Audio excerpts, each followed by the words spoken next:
checking it regularly. So if you write to me an email at david.williams@rosalux.org, I'll see that and I can ask my wonderful panelists this morning, or my breakfast guests, as I'll call them for today. And we'll sort of kick off by sort of explaining a bit about the work that RLS does around the climate change negotiations, why we do it, and then we'll sort of introduce ourselves a bit as well. So yeah, it's not the first COP that we've engaged in as RLS, and as the sort of to sort of frame society's response to the global challenge of climate change. The COP was kind of introduced, where all parties, all countries of the world come and send representatives and sort of deliberate and discuss on the response to climate change. As the sort of the key politically legitimized space, we see it as quite an important arena to become involved in and to represent civil society. So with that, I would like to ask our breakfast guests to introduce themselves. We have a little microphone here. I'm going to ask everyone to speak into the microphone. It would probably also work if you just put it on the table, but this way we don't speak over each other, and it's sort of a self-disciplinary measure. So Nadja, who are you and why are you here?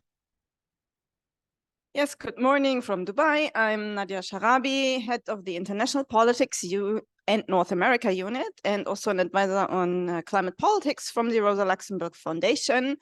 For and with the Rosa Luxemburg Foundation, I have been attending the climate negotiations since 2015, 16, so actually since Paris Agreement came into life.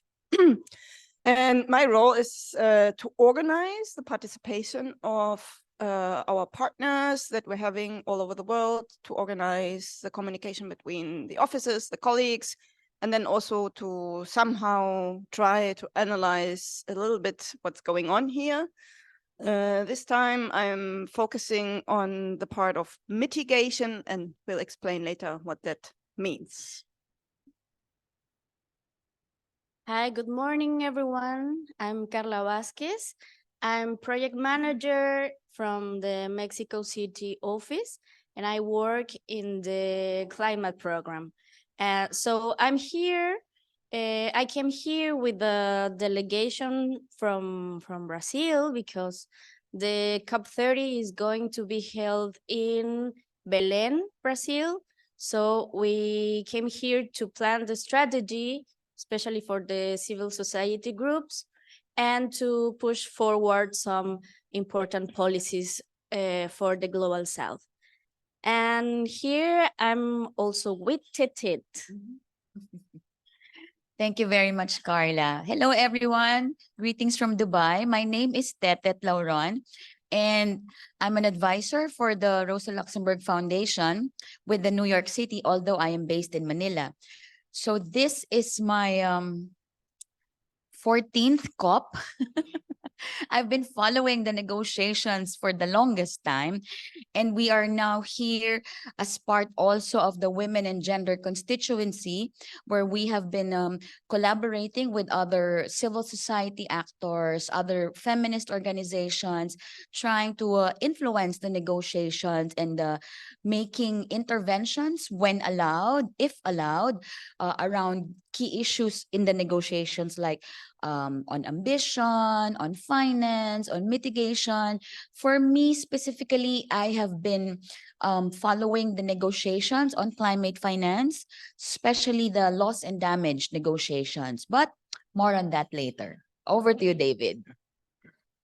Thank you very much. And yeah, I'll just briefly introduce myself as well. I'm David Williams. I work for the International Climate Justice Program, which is based in New York. And I've been attending COPs. I mean, this is the third COP that I've been to with RLS. I also had the privilege of attending another COP before I joined RLS in my previous capacity when I was still working at a climate science center. Yeah, so 4 in total. And from attending COP the first time, I can remember it was all very, very sort of overwhelming, and I found it very difficult to sort of describe what was going on to people who weren't there. So I'm not going to attempt that this time, and I'm going to leave that to Carla, because Carla, it's your first time at a COP. So we thought it might be nice to kick us off, if you could sort of maybe try and sort of describe the experiences of your first couple of days here, and you know, what you sort of maybe expected coming in here, and maybe how what you've seen on the ground confirms that or is different from that, and what you sort of hope you get out of it at the end. Yeah, thank you, David. Well, yes, this is my first COP, and this is going to be my third day. So I'm still in the mood of, I'm still shocked a little bit, because not only because of the country and the discussions, but also because I feel that the negotiations are very far from the realities we work with in our offices. We work the most with grassroots movements. We talk about other things, and I think there's a big gap between not only the language, but also the approaches that the summit produces in the negotiations. I also trying to understand the language and the metrics, because we cannot apply the same criteria about what they are talking about, what the leaders are talking about negotiating.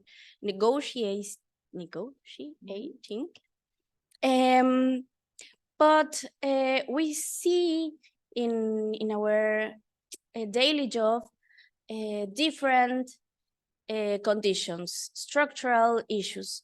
And here in the COP, I haven't heard about it. I haven't heard about the impacts. I haven't heard yet in the negotiations. I mean, in the parallel events, in the civil society spaces, they talk about it, but they're not included in the negotiations.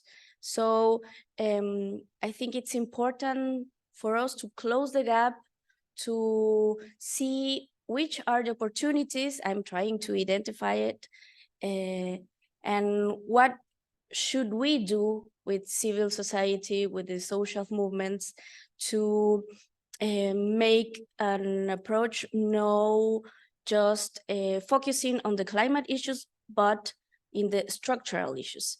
So this is it's a little bit hard, but I have the support of my colleagues also, with Tetet and David, who are very specialist in the COPs. And so, well, this is a little bit complicated, but we are trying to understand the methodologies.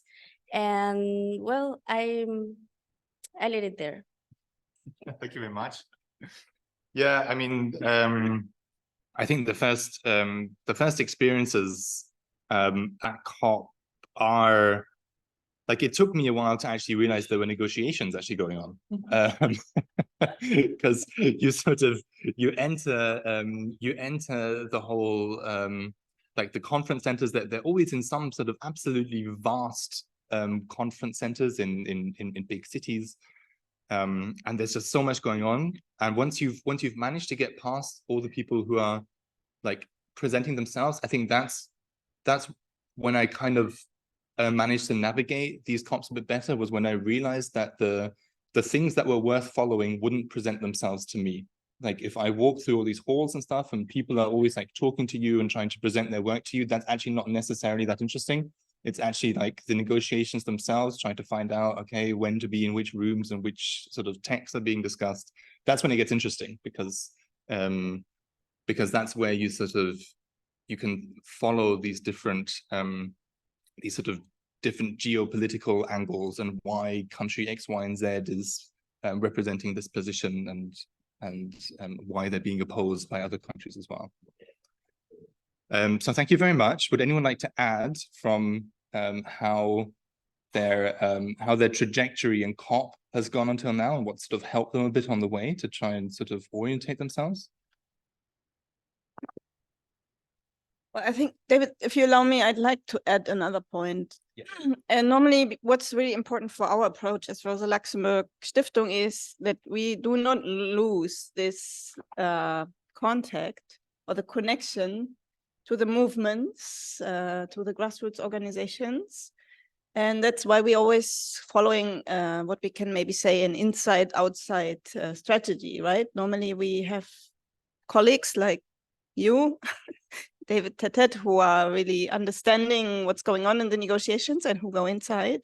But then it's normally also very important for us to have civil society movement spaces being organized outside the COPs to put pressure from the outside and to show where also change is happening on the ground. And since a few years, this has not really been possible due to the local conditions where the COPs take place. And unfortunately, this is also the case here. There is no civil society space outside of the COP. I mean, there are options inside the COP, but then this is, of course, going through certain restrictions, which are normal because it's a UN space and there are regulations which have to be followed, but then also things are being screened and checked before you do them. So I think in terms of the global stage of the climate movement, COPs have always been criticized, but they also have always been a momentum to organize for the global climate movement, the global climate justice movement, I have to say, actually. And I really hope that this is coming back at a certain point of time. Maybe in 2025 in Belém, in Brazil, we have a strong civil society and movement-led organizing. So this is just something I would like to add, which I miss joining COPs over the past years because it has always been important to us. Can I add? Of course. I think we can probably just leave it here and we can let us know if they can't hear it. Okay. So in addition to what's already been mentioned by David, Nadja, and Carla, I think it's increasingly becoming clearer and louder how the issue of climate justice or the lack of climate justice intersects with other justice issues that we all hold dear to our hearts.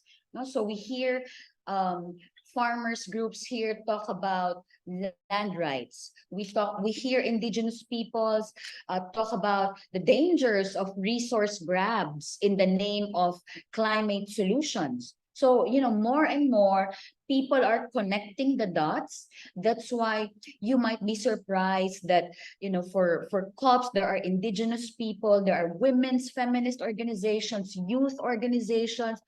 So climate is not just an environmental issue, that's clear. The issue of climate justice is very integral to our global struggle for social rights. So I think one context that we cannot really escape at this COP is the issue of human rights. So yesterday, there was a really, really big civil society action focusing on human rights, civic space, and of course, the issue that many people facing harassment, violations of their rights, it's been put in the spotlight here in Dubai. So it's really incredible how people are slowly, or not slowly, people are increasingly seeing the interconnectedness of the different issues around climate justice.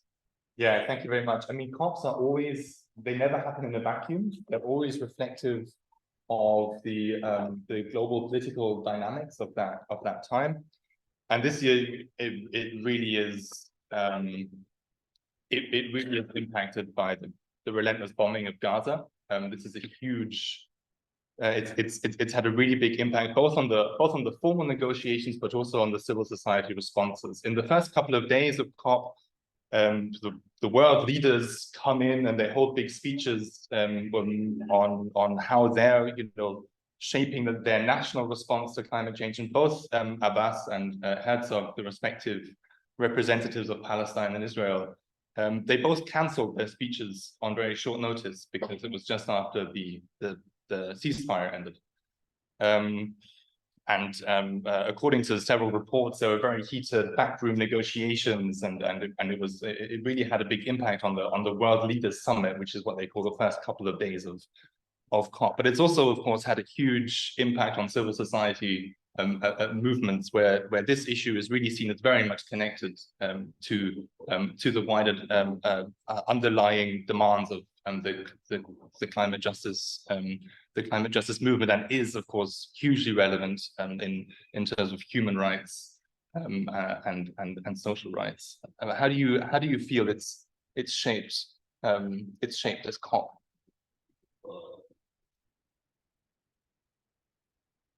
As I've said earlier, no? And as you rightly said also, David, things do not happen in a vacuum. Yeah. So I feel like yesterday, no, there's been every day here at the COP, civil society have been staging actions to highlight specific issues, but also to highlight the much bigger issue with which we find ourselves in. So every day you see special groups calling for decent work, the right to water, the right to food, the right to development. So it's all about nature's rights, human rights, people's rights, not just at an individual level, but more in the collective sphere. So people are not just talking about individual human rights here at this COP, but about our collective rights as a people. And I think one thing I find very energizing is the fact that Global South solidarity is really felt in these spaces, whether we're talking with negotiators from developing countries, whether we're talking with other social movements who are present in this space. So there's that continuing conversation. We may not always agree on points, but at least there's that continuing dialogue in order for us to understand each other. At least that's in the civil society space, not so much in the formal negotiation spaces where, the usual bullying tactics, the usual hardball negotiation coming from rich countries who are continuing to refuse to recognize and acknowledge their historical responsibility for the climate crisis in the world, and their responsibility, as part of an international community to provide, to mitigate, to reduce their own pollution and emissions, but also to clean up their mess. I think that's the crucial part here. No, I don't know, Carla. I think everyone will understand. If you mess up, you need to clean it up. That's the bottom line here. But rich countries continue to refuse to pay up the bill for cleaning up the mess that they've created. Would you like to add? Yes, I would say they do not only refuse to clean up, I think they give the broom to the developing countries again. At least that's what I'm observing in the climate negotiations regarding mitigation, regarding like who is in charge of lowering the greenhouse gas emissions, and there the ball is being kicked around in a way where kind of this principle of common but differentiated responsibilities and respective capacities is being neglected, or at least they try to undermine as developed countries, because they say, well, it's now everybody's duty to mitigate, to reduce greenhouse gas emissions. And of course, we would all say, yes, of course, everybody needs to put their, excuse my words, shit together to that we really limit global warming to the 1.5 degrees. It is almost impossible. But we can also talk about this later, but what I'm observing is that there's a certain discourse being set up that we're in the same boat. And actually, we're not in the same boat. There are luxury yachts, and then there are, I think, nutshells. And so this is like really not so. It's not very cooperative from the developed countries. I would say it's not so good. And then coming back to your question about the geopolitical context in which the negotiations are happening, I find it very logical that, especially civil society, if you define yourself as being a climate justice activist, or like, then you cannot, like Tetet said, climate justice is not about environmental issues. It is about justice. It is about human rights. It is about the right to peace. It is about the right to development and so on. It's about feminism. So, of course, the war in Gaza needs to be addressed, and I think it's good that civil society is doing this. And I may be a little bit pessimist, but it's also a question for me, because I'm afraid that considering that we are in a tipping point, that 2023, it's a special year because we reach a new record of temperatures, of also the rising of the level seas and so on. And what I'm afraid is that the negotiations, what results from it, it's again false solutions. Again, okay, the renewables are not being sufficient, so let's go and find another source of energy, for example. I'm just thinking loud, but I'm afraid, and I would like to know what is going to be the results from this COP, because for sure it's not going to be the same narrative, because also the governments, also the stakeholders needs to change the strategy. But I'm not sure what is going to be like the answers for this moment.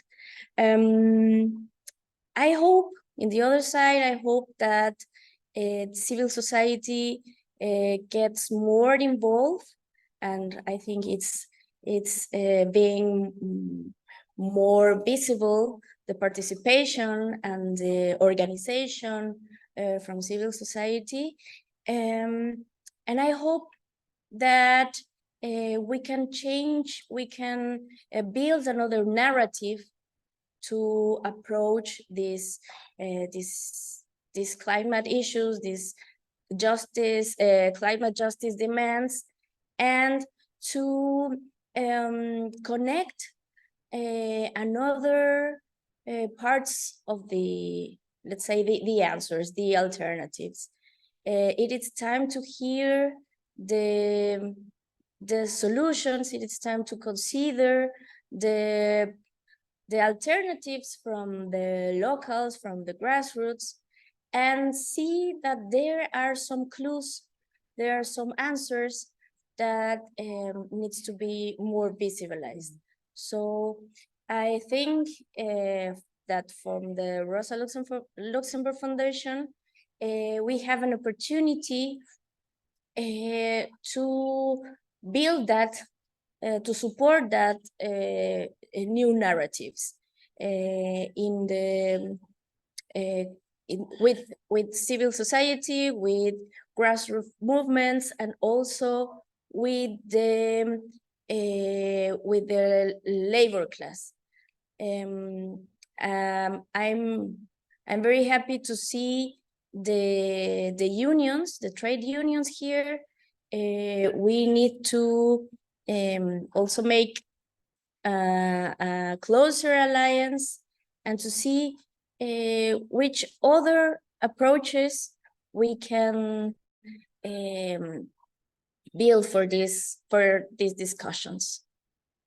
Yes, thank you very much. I mean, yesterday was a big day for civil society here at COP because it was the day of global action. We had a big march through the COP space, and it was, just as you say, trade unions, it was feminists, it was indigenous groups, it was all kinds of groups from the global social justice movement calling for, you know, a ceasefire a day after the US vetoed that resolution in the UN Security Council, calling for climate justice, calling for historical responsibility of global North countries, and those issues are, of course, running through all of the negotiations. If you follow what developing countries versus developed country representatives are arguing for, you can really sort of identify these themes of, as we call it, CBDR, common but differentiated responsibilities, as Nadja was saying, historical responsibility, fair shares approach. You know, we're in a situation, this has been caused by someone else, and why are those who are dealing with the biggest consequences and at the same time have contributed the least to this problem, why are they in the worst situation right now? So this is how it's framed, and I think after sort of giving a bit about the context in which these talks are happening, we can maybe go into a bit more of the nitty-gritty of what is actually important this year, specifically at the climate change negotiations. We're going to try and avoid the use of acronyms, which is very difficult at COP. We're going to try. I'm gonna hold you to account if you do, and I will ask you to explain them. But it's probably me who's in the most danger of messing up on this. So we're going to start off. This year is a particularly important COP, COP, Conference of the Parties, that is, because we have what's called the global stocktake. So at the Paris Agreement, one of the most, I think, significant forms of legislation coming out of a COP, there was the agreement that every 5 years, or every 5 COPs, shall we say, after Paris, there would be like a stocktake. Sort of essentially, okay, what's happened? You know, how well are we doing in reaching the 1.5 degree goal, which was set in Paris? Where are we failing? Where are we undermining the Paris Agreement? And what needs to change going forward? The idea is very much that this stocktake really shapes the NDCs, the nationally determined contributions going forward. Now, nationally determined contributions is a mechanism through which countries basically commit themselves to climate action. Okay, every country is asked to submit an NDC, and it's basically a plan of, okay, these are our emissions right now. This is what we're going to do to reduce them going forward. So yeah, it's called the Global Stocktake, the GST, and that's happening this year. And the Global Stocktake is sort of broken down into several sections. Three important sections are mitigation. So to what degree, you know, how are we doing on reducing greenhouse gas emissions? The second is adaptation. So, you know, with increased climate change, there are larger impacts like flooding and heat waves and droughts. And how can we adapt? You know, how can we respond to those droughts in a way that they're less impactful and protect communities? And then another important category is also loss and damage. You know, they say in the climate change jargon, they say when the limits of adaptation have been broken. So essentially, when climate change impacts happen, which are so severe that there's just no way of impacting, of adapting to them, and it comes to impact. It comes to loss of life, loss of livelihoods, loss of infrastructure, and how can those communities affected by that be supported? So I'll start off with a couple of key points on mitigation. I'm following the global stocktake and adaptation here, so I should know about this. But thankfully we have Tetet here, who is sure to correct me on the things that I've misunderstood. So on mitigation, we have a couple of issues which are really heating up, and the fault lines are often between developed and developing countries on this, and you'll see why. One is on the phase down versus the phase out emissions. So phase down is obviously sort of implies that emitting greenhouse gases isn't great, but that all we just need to do is sort of reverse this a little bit, basically sort of make sure that we peak at some point and then sort of slowly, gradually reduce our emissions. Whereas a phase out actually implies much stronger that fossil fuels are a bad thing, and that the phase out of fossil fuels is absolutely necessary to stay in a 1.5 degree limit. So lots of discussions around that.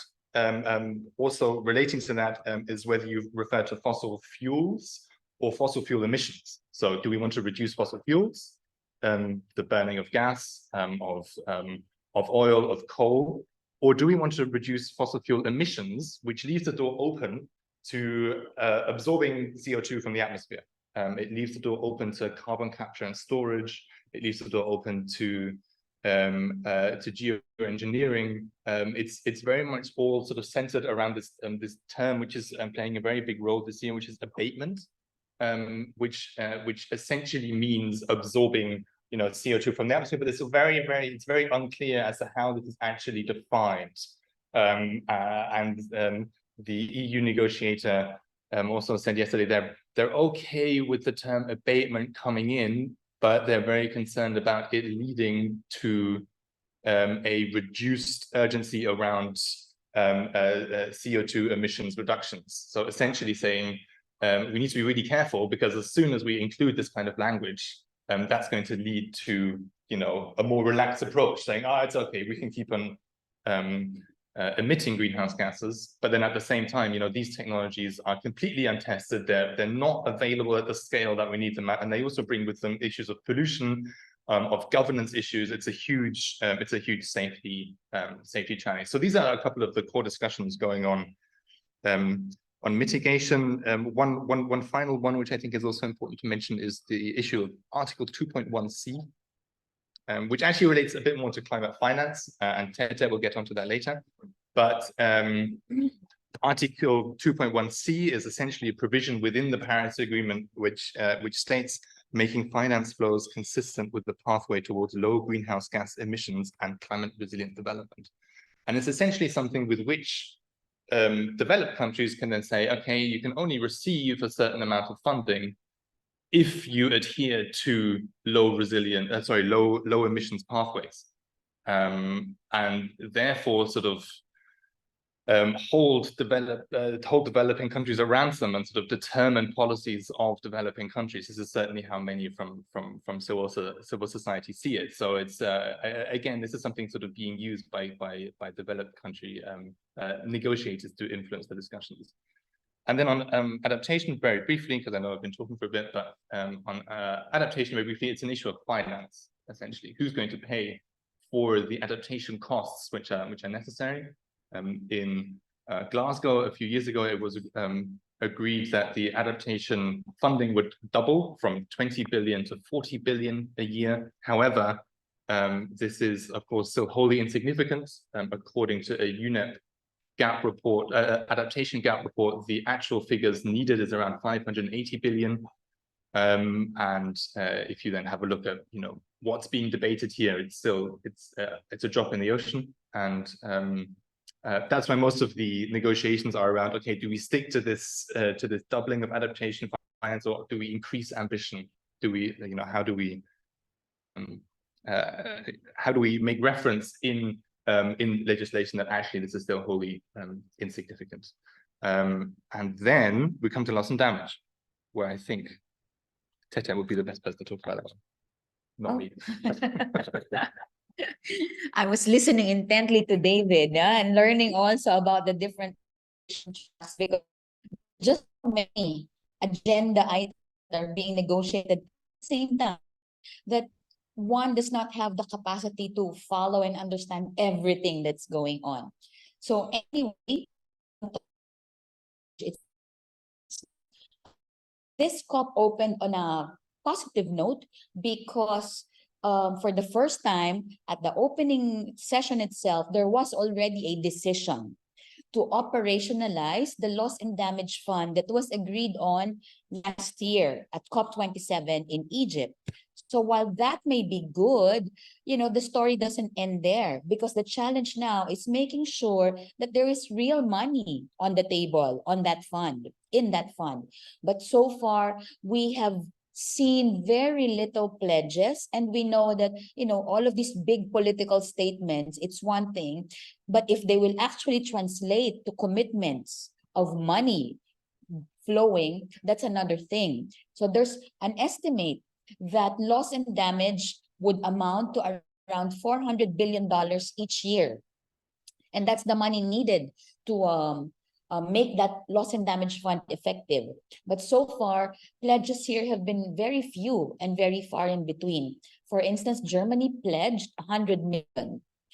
The US pledged 17.5 million. It's like, what? Where did they get that amount? No, it's like, okay, it's very spare change. And then here, developed countries are trying to get clarity on what is meant by climate finance. Although the UNFCCC has been around for almost 30 years now, it seems like there is no common definition of what climate finance is, which makes all of this negotiation of who's going to pay up really, really difficult.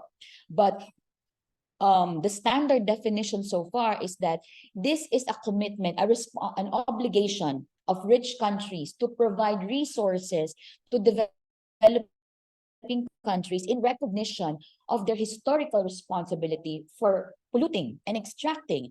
But now it's being challenged by rich countries, and they say there is no financial obligation on their part.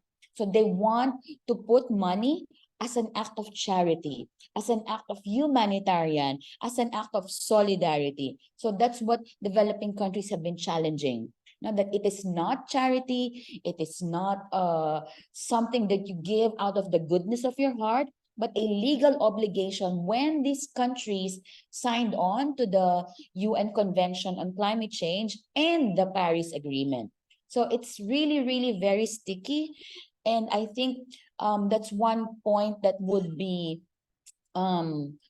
from which this COP will be judged, because David mentioned it's all about financing, whether you talk about mitigation, whether you talk about adaptation, and now you talk about loss and damage.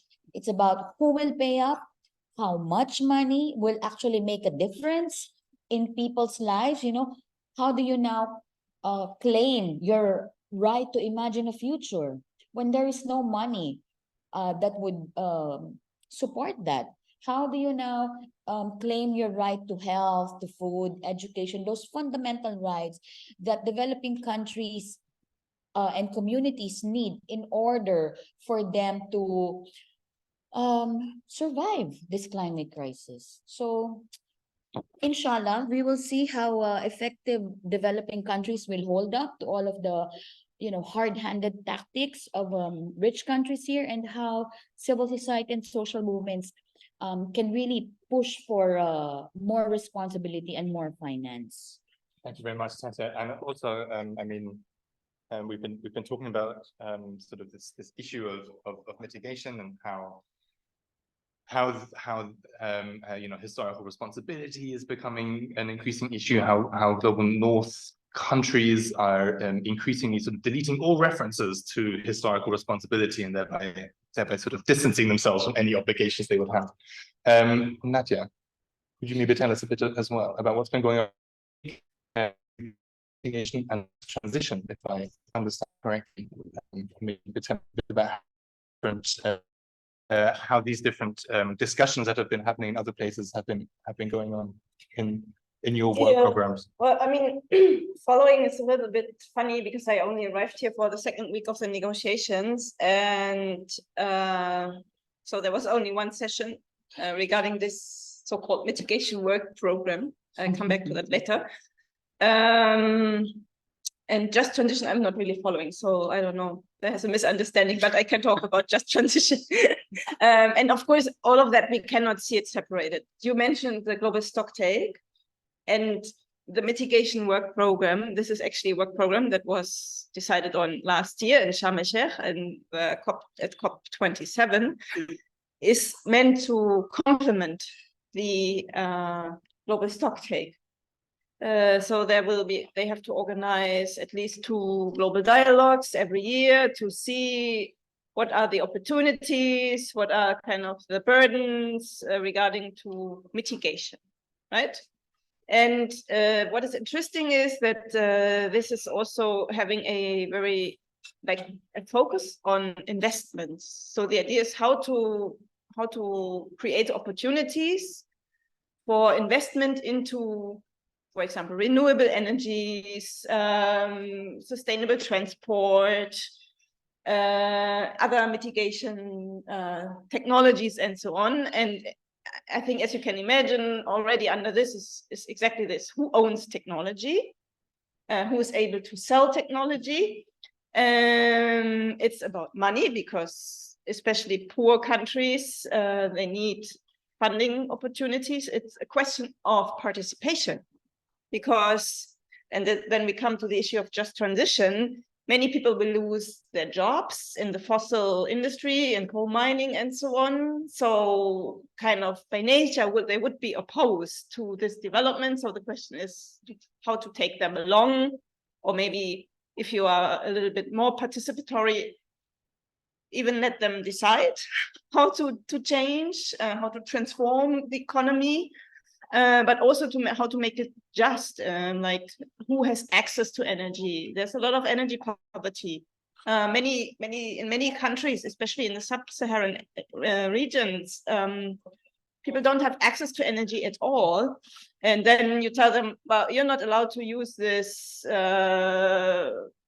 gasoline-fired cooker anymore, but you have to use a solar cooker. Yeah, but then who has access to this technology? And what does it mean also for gender relations, right? Who actually needs to be asked? Who needs to participate, make the decisions? What does it mean for people with disabilities, and so on? So all this is going on in discussions beyond these big lines that you were describing about, like, who is, what I was saying in the beginning, who is in charge of mitigating how much? So the negotiations are a bit stuck. There's a draft text out, which, and this is then again the wonky side, many brackets around the text. You have to explain that. Even brackets. Yeah, I will explain. That means actually these are only options, and it's not agreed on yet. So, and they can delete the whole thing. They can still delete the whole thing. So if there's a bracket at the very beginning of the text and at the very end of the text, then the whole thing can blow up. So the technical negotiations are being closed for the mitigation work program. It's now at the ministerial level, but it's still many brackets. And parties yesterday seem to be appreciating the progress, but still a bit uneasy, very uneasy about certain issues, because, and this is then you always like, what, you decided on this program last year, but then now this year they again bring up fundamental questions like, what is actually the mandate of this whole thing? Because they are afraid of that it's kind of doubling the work of the global stocktake and so on and so on. But what I want to say, what is really, really, really concerning me is especially the issue about these false solutions that are prominently represented in this mitigation work program. This is this carbon capture and storage, carbon capture usage, all these absorbing emissions from the atmosphere, because as David said, they are tested only on a small scale level. They are super expensive, super energy intense. And I think this is actually the agenda of this COP's presidency, which is an oil-producing country. And so it's not about phasing out of the fossil fuels, or maybe if yes, but then combine this with these kind of technologies in order not to fully leave this business model. And what I want to add to this is that yesterday a letter was leaked by the OPEC chair, who really encourages the OPEC members not to agree on phasing out of fossil fuels. So oil, gas, and coal still want to keep their business models alive, and they are strong. We have more than 2,000 fossil fuel lobbyists here. So again, you see, this is also why this whole process seems to be very corrupted, and that's also why it's important that actually critical civil society is alive and is here and raises these issues, puts the finger into the wound. It's not possible the way it goes. So maybe I'll leave it here. Can I just add one bit? Sorry. Both ask. This COP is really dystopian. No, in the sense that while there is so much science evidence, you know, from the expert scientists about the relationship between fossil fuel extraction and use and increasing global warming, now the very scientific foundation is being questioned and undermined by the very leaders who are supposed to, you know, lead us into a greener future. So yesterday or the other day, the headline was, there is no scientific evidence between fossil fuels and the 1.5 degrees temperature goal. So it's like, you almost fell off your table. It's like, what? Still discussing this? Indeed. So, but Carla. I would like to make a question that may sound a little bit naive, but I think we need some translations in the sense that money for what? I know this is very difficult to survive in this world without money, but why the social movements, why the governments of the global south should fight for finance? Mm-hmm. And I know you have a very critic perspective, but I know there's also a risk for the finance of nature, for example. So money for what? Which kind of opportunities we would have if we reach an agreement that consider a big amount of money, and what are the needs in the other part, the counterpart, to implement projects that would be not full solutions or business as usual? That's a very good question. No?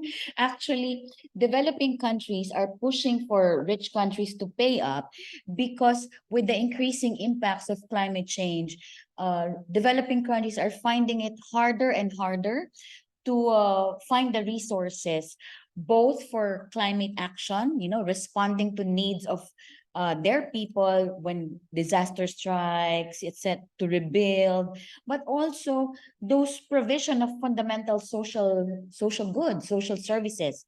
So more and more, you know, countries here are raising the issue of the lack of fiscal space because developing countries are highly indebted. They pay huge amounts to the World Bank, to other creditors.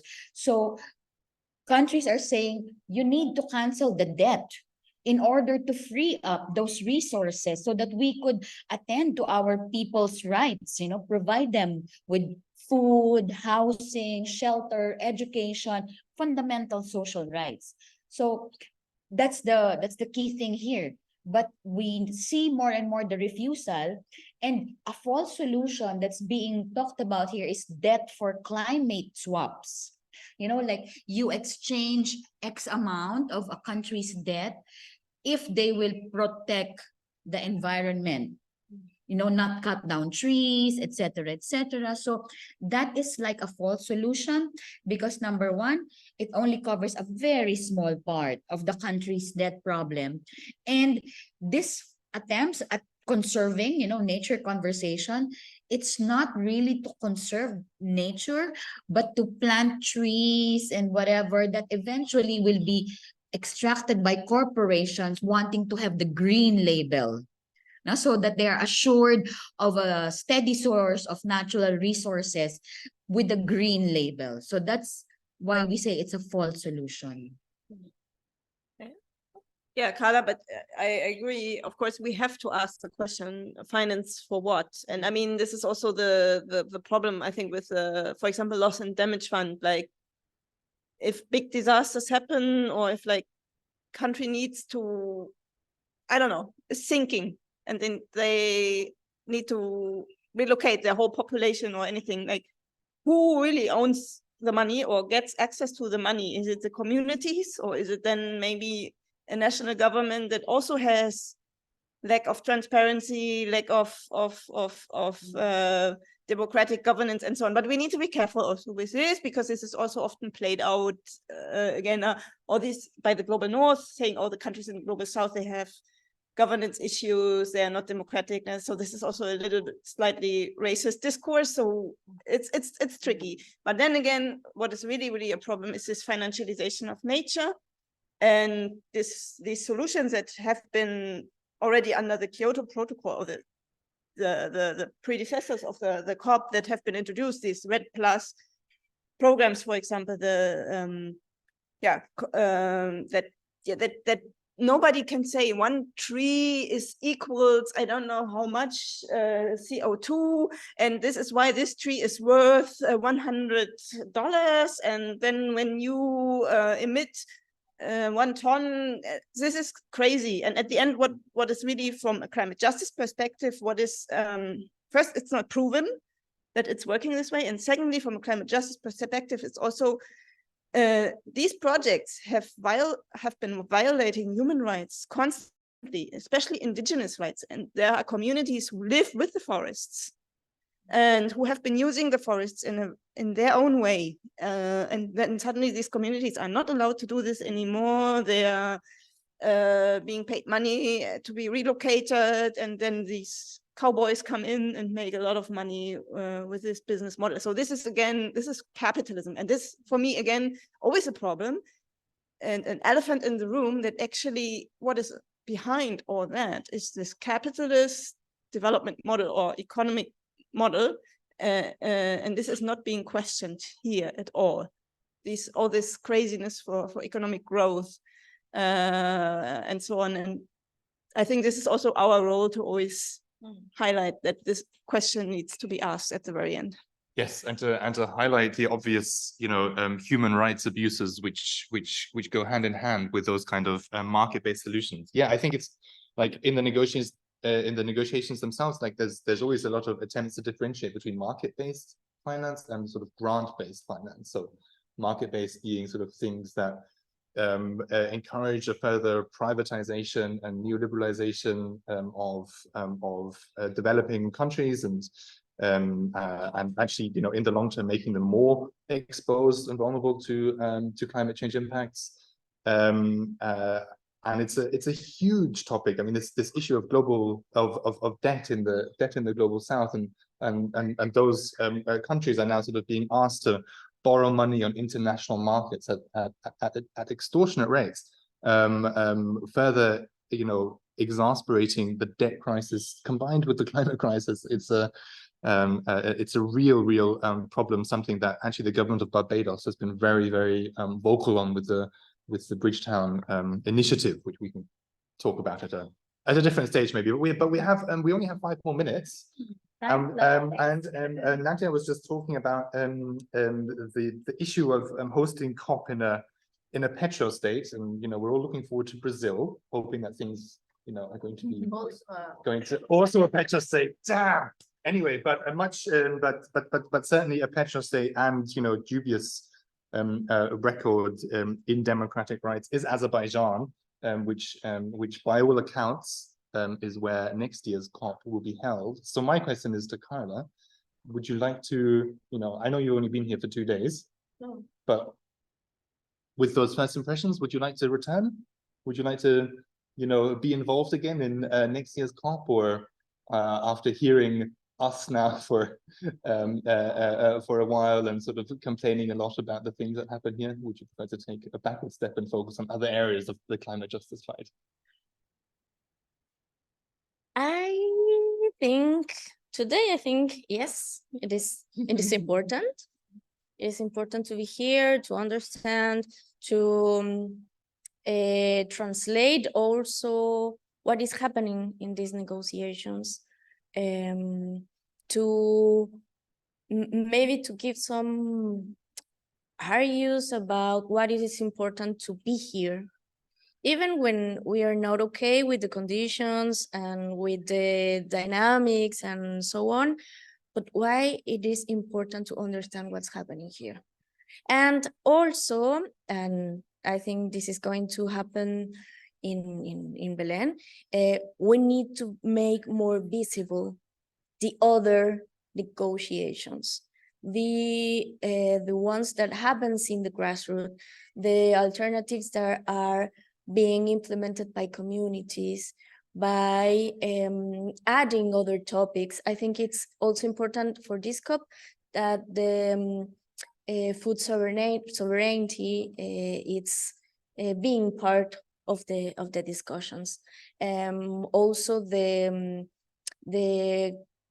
just transition related to the work field. I think it's also a good thing of this COP that I haven't expect. And yeah, I think especially in the COP30 in Belén, we have the opportunity to widen the discussions and to prepare another strategy, considering that we are in a critical moment, that we are rising new tipping points, and so we have a lot to do. Tetet, are we going to see you there? Inshallah. Nadja, would you like to comment on even just the thought of next year? Shwaya. I don't know yet. Could be, could not be. Inshallah. Shukran. The next year. Well, next year, so I mean, there was a lot of wrangling. You know, it's the UN works a bit like FIFA in the sense that there are different sort of country groups which get to decide where COP is hosted, and next year's the Eastern European group, and just also because of the very dire political situation in that region right now, there was lots of wrangling about who could maybe host it, and Azerbaijan and Armenia were vetoing each other, but they actually came to a big political agreement the day before yesterday, I think it was, and Armenia paved the way, you know, withdrew their veto of Azerbaijan hosting COP. Which means that there's nothing preventing them anymore, and most major news outlets are already are selling this as a done deal, and the Azerbaijan pavilion has also started releasing flyers announcing them as the host. I mean, I don't know if it's officially confirmed yet. I don't think so. That will happen at the end of these 2 weeks, but it's looking likely right now. And so, you know, if we want to host this again next year, I'm sure Baku in Azerbaijan will be a great place to do that from. But with that, I think we'll end it there, because I know that my colleague Turkiya in New Delhi is waiting eagerly to talk about workers' rights, which is of course also very connected to climate change, and I'm sure you'll be talking about that now. But from us, it's goodbye for now. Thank you very much. And see you soon, hopefully. Thank you, David. Thank you, and hope we will connect some dots which you were talking, and most of the communities we are going to talk are also in the receiving end of the climate catastrophe. So hopefully we will be able to connect some of the dots. Look here, I'm sorry just to interrupt you for a second. I just activated the translation, the interpretation channels. So we have interpretation in French, Portuguese, and Hindi. We didn't have the option Hindi on Zoom. So the channel, it's named Chinese. But for those who want to listen to Hindi, you just have to select that channel, because we didn't have the option on Zoom. But the audio, it's gonna be Hindi. Okay. Thank you. Thank you. China is very close to us. politically, socially, not much, but our forefather, late Prime Minister Nehru said, Hindi Chini why. So we are connecting Chinese as a Hindi for our audience. So thank you. That's great. No worries. Yeah. So, so we can start, or is there any formality from your end? No, go on. It's perfect. Thank you very much for being here. Okay, thanks a lot. Thanks a lot. Good morning.